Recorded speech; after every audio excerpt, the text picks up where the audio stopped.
Moving to a foreign country is always exciting. A fresh start, new people, new opportunities. But the moment you land, reality hits. From SIM cards to Anmeldung, from opening a bank account to sorting your health insurance, there will always be a ton of things to figure out just to get settled. And in a place like Germany, where the system, culture, and even the language is different, it can get pretty overwhelming if you don't know what you're doing. You will end up making mistakes that cost you weeks or months of stress and sometimes a lot of money too. So in this video, I'm going to walk you through your entire first week in Germany, from the moment you step off that plane to the day you feel fully settled. And by the end of this, you will know exactly what to do, when to do it, and how to avoid the common mistakes most newcomers make. Low skates, let's get started. If you're new here, my name is Shrejit and I've been working in Germany for over 13 years. On this channel, I want to provide you with all the information you need to start your life in Germany.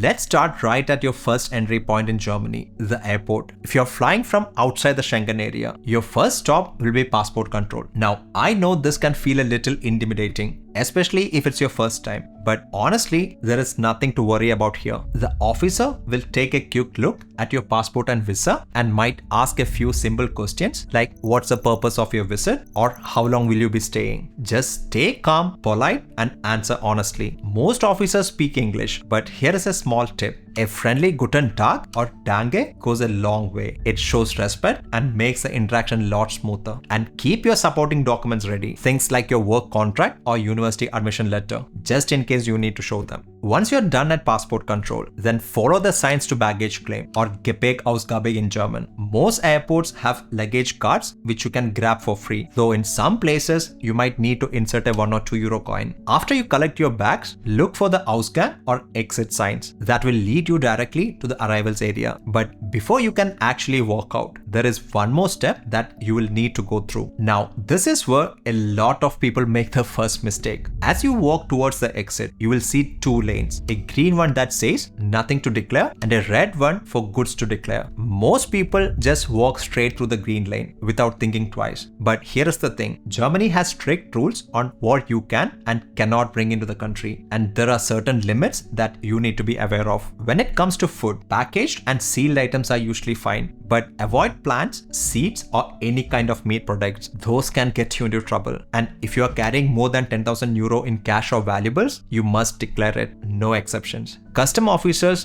do random checks, and if they stop you and find something that should have been declared, trust me, that's a headache you do not want on your first day in Germany. So just take a second, check what you're carrying and choose the right lane. Once you're through customs, you will reach the arrivals hall. Welcome, you are officially in Germany now. Arrival halls have ATM counters, so you can take out some cash if you really need to, but know that they usually charge higher fees, especially if you're using a foreign card. So only withdraw what's necessary. Now, once that's done, the real challenge begins, getting from the airport to your new home. And for that, you need to understand how public transport works in Germany, because it's very easy to mess up if you don't know what you're doing.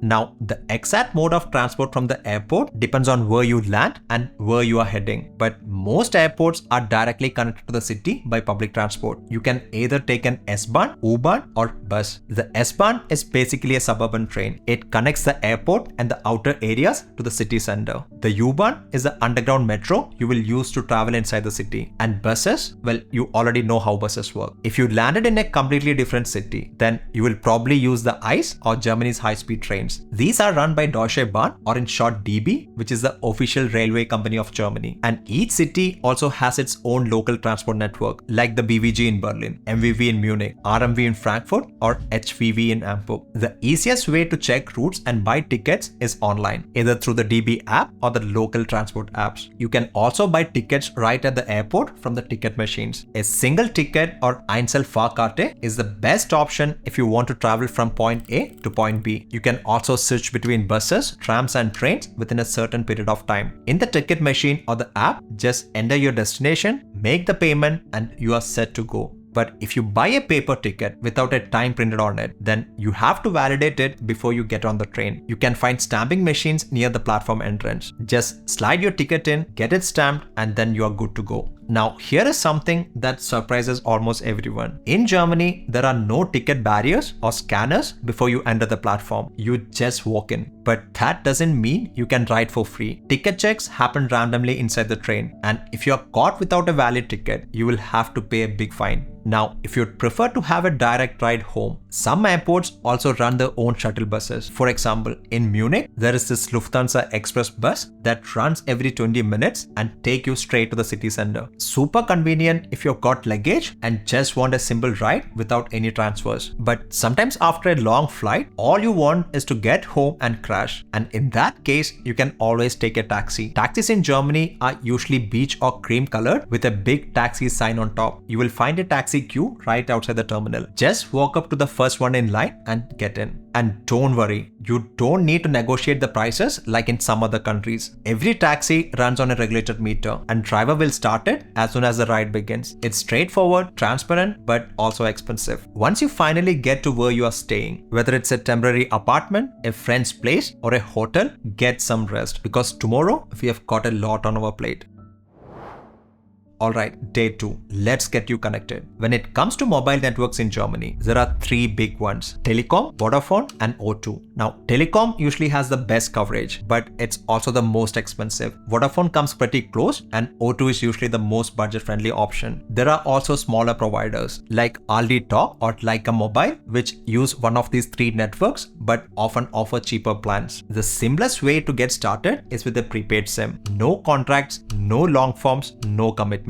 You just pay upfront and top up whenever you need more data or minutes. For example, Aldi Talk gives you around 5 to 7 GB of data plus unlimited calls and texts within Germany for around 10 euros. And once you have settled in, you can always switch to a contract later. And don't worry about losing your number. When you change your contract, you can keep your same number through something called Rufnummer-Mitnahme or number porting. So just walk into the nearest supermarket like Aldi or Lidl, or an electronics store like Media Market or Saturn, and grab a starter SIM pack. But you won't be able to use it right away. You first need to register it with your ID and then activate it. You can usually do this online or by visiting the nearest post office with your passport. And the starter pack will have clear instructions on how to complete the process. But if you prefer something easier, just go to a mobile operator store like Vodafone, Telekom, or O2 with your passport. The staff there will help you choose the right SIM card and activate it for you on the spot.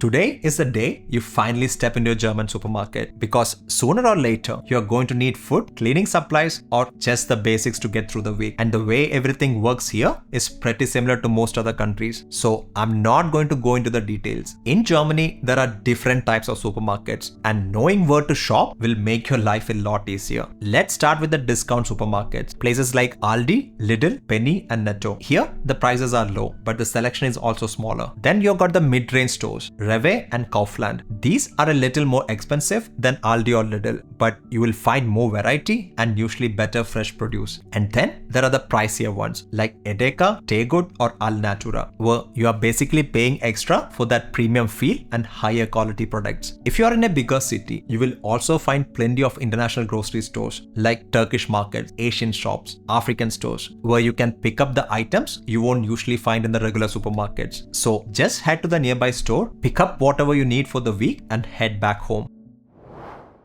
Today, you are about to do one of the most important things after moving to Germany. By law, everyone living in Germany has to register the home address within 14 days of moving in, except for tourists. So if you're a student or an employee or here on a job seeker visa, this is mandatory. And without this step, you can't open a bank account, you can't get health insurance, you can't even sign a proper rental contract. And to do the Anmeldung, you will need 3 things: your passport, the filled Anmelde formula, that's a registration form, and the most important one, the Wohnungsgeberbestätigung. That's a confirmation letter from your landlord saying that you have officially moved in. Once you have the documents, then just walk into your local Rathaus or Bürgeramt, which is the town office. Ask for the Anmelde formula if you don't have it already, and fill it out with details like your name, date of birth, your address, marital status, and religion. Hand it over and you will get the Meldebescheinigung or your registration certificate. In big cities like Munich or Berlin, you may need to book an appointment in advance. Now, here is where it gets tricky for newcomers. You need a proper address to do your Anmeldung. Somewhere the government can reach you by post. This could be your own rented apartment apartment, a friend's place, or even a long stay hotel if they are willing to give you a Wohnungsgeberbestätigung. But most regular hotels and Airbnbs don't provide this. So your best option would be to stay in a short-term or temporary apartment for a few months, do your Anmeldung, get all your essential documents sorted, and then search for something permanent at your own pace. At some point, you are going to run out of the cash you brought with you or withdrew at airport, and you will need a proper way to start paying for things. So on this day, we are going to open a bank account, or as they call it here, a Konto. In Germany, you've got two main options, traditional banks or modern online banks. If you prefer the old school way, talking to real people, visiting a branch, you can go with one of the traditional banks like Sparkasse, Deutsche Bank, Commerzbank or Postbank. They all have branches across Germany and their own ATM networks. And some of these accounts are free if you deposit a minimum amount every month. Otherwise, you will have to pay around 6 to 10 euros monthly. But if you are okay with doing everything online, then banks like N26, DKB or Revolut make life so much easier. You can open an account in just a few minutes with your passport and your address. They are fast, easy to use, and usually have no monthly fees. I will leave some links below if you want to open one. To open an account, you will need your passport or ID and proof of your address, that's your Meldebescheinigung. If you're opening it at a branch, it's usually better to book an appointment online first. Just take your documents with you for the appointment and the staff will walk you through everything step by step. And if you prefer doing it online, it's even simpler. You will fill out a short form in the app and then verify your identity either through a quick video call or by showing your passport at a nearby post office. Once your account is verified and approved, you will immediately get your IBAN, which is your account number, and your debit card called an EC-Karte or Giro card by mail a few days later. Up until now, you have probably been getting around with single tickets. Now, it's time to switch to something more permanent and way more cost effective. A monthly pass from your local transport association or Verkehrsverbund. You can search for the nearest office on Google Maps and get your pass from there. But honestly, the easier way is to just download the app and do everything online. And if you're a student or already employed, do check if your university or company offers a discounted travel pass. A lot of them do. It can save you a good amount every month. Another great option, and what most people end up using, is the Deutschland ticket. For around 60 euros a month, you can travel across all regional trains and buses anywhere in Germany. It's a monthly subscription, so you can cancel it anytime. It's simple, it's cheap, and for most newcomers, it's more than enough to get around for the entire year.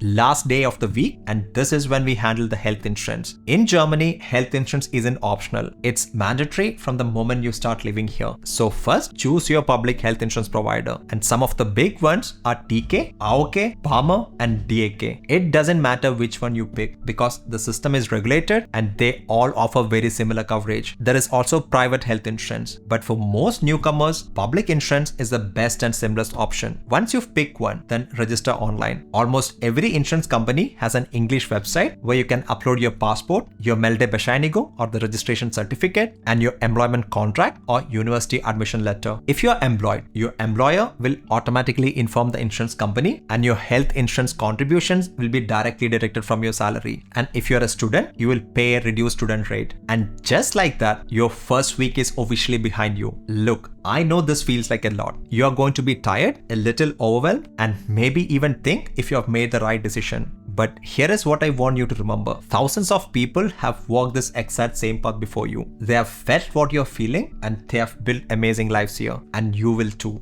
Because moving to a new country isn't just paperwork and logistics. It's a whole new chapter of your life. And yes, there will be challenges. The language, the system, the culture. But step by step, you will figure things out. You will get through the bureaucracy, start feeling more comfortable, make new friends, and before you know it, Germany won't just feel like the place you moved to. It will start to feel like home. And if you need a bit of help along the way, I've put together a complete guide with all the steps you need to follow from day one to get settled in Germany. You can download it for free from the link in the description below. So viel Erfolg und alles Gute. Wishing you all the success and happiness as you begin this exciting new chapter in Germany. Until I see you again, take care and auf Wiedersehen.